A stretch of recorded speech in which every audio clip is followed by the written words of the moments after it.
Good evening and welcome. Let's take a look at our top story this hour. Indonesia's capital, Jakarta, is once again submerged underwater after heavy rainfall.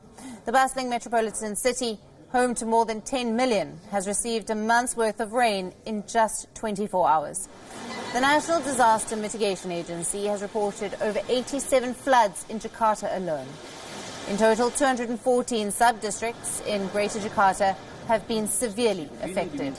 19,000 residents were displaced due to the high rising water levels, and several parts in East Jakarta were 150 centimeters underwater. Most residents were evacuated from their inundated homes. But a few residents chose to stay back in their homes, relying on assistance.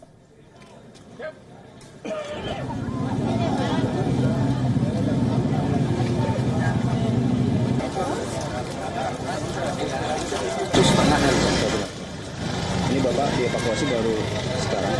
Iya, baru sekarang. Kenapa harus dievakuasi? Iya, karena cuaca nggak menentu kan. Okay.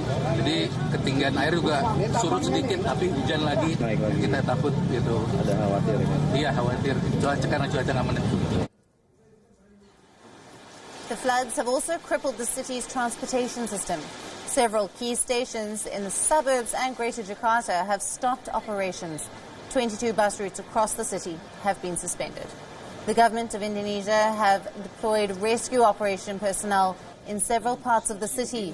And they are also provided with logistical aid and other equipment to carry out rescue operations.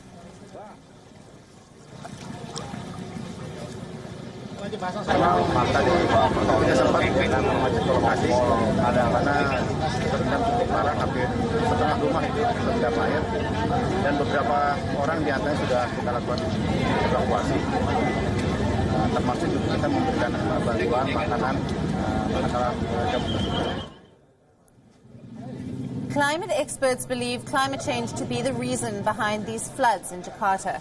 Jakarta's land temperature has increased at an average rate of 1.6 degrees Celsius since 1866. And the Indonesian Agency for Meteorology, Climatology and Geophysics finds that the rise in Indonesia's temperature, increased rainfall intensity and extreme weather conditions to be the main reasons for flooding in Jakarta. Now, Jakarta was also hit with a massive flood in January, leaving 173,000 people displaced and 66 dead.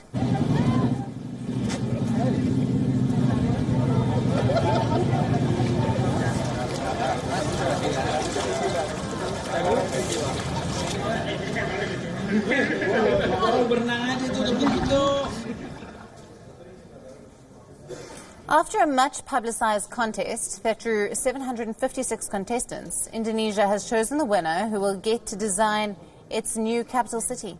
The Southeast Asian country plans to build a modern and environmentally sustainable city using the winning design of Negara Rimba Nusa.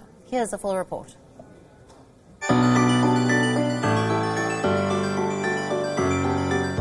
Design studio Urban Plus is set to make Indonesian history as the one behind the Southeast Asian country's ambitious project of building a new capital city. Urban Plus's entry, Negara Rimba Nusa, that roughly translates as Archipelago Forest City, was chosen over 755 other design submissions to win the prized job and the prized amount of $143,000 US.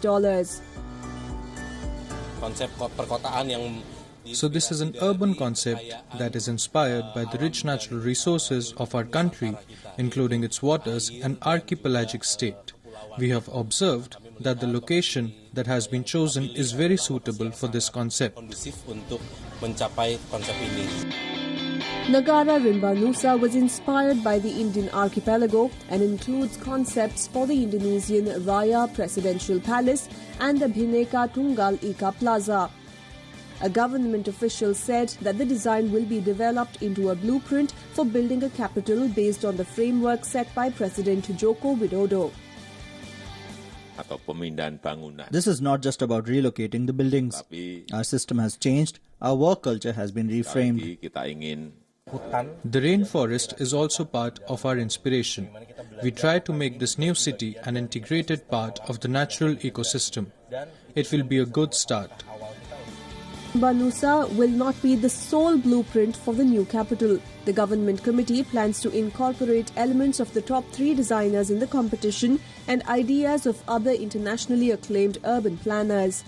The Indonesian government wants that final blueprint should capture the aspiration for an advanced, sustainable and futuristic city. Once the design and the idea were finalized and the plans were detailed within 6 months, we estimated that by mid-2020, infrastructure development can begin. The site chosen for the capital city is a former industrial timber estate in East Kalimantan, spread across 256,000 hectares. The cost of the new capital is estimated to be around $33.5 billion.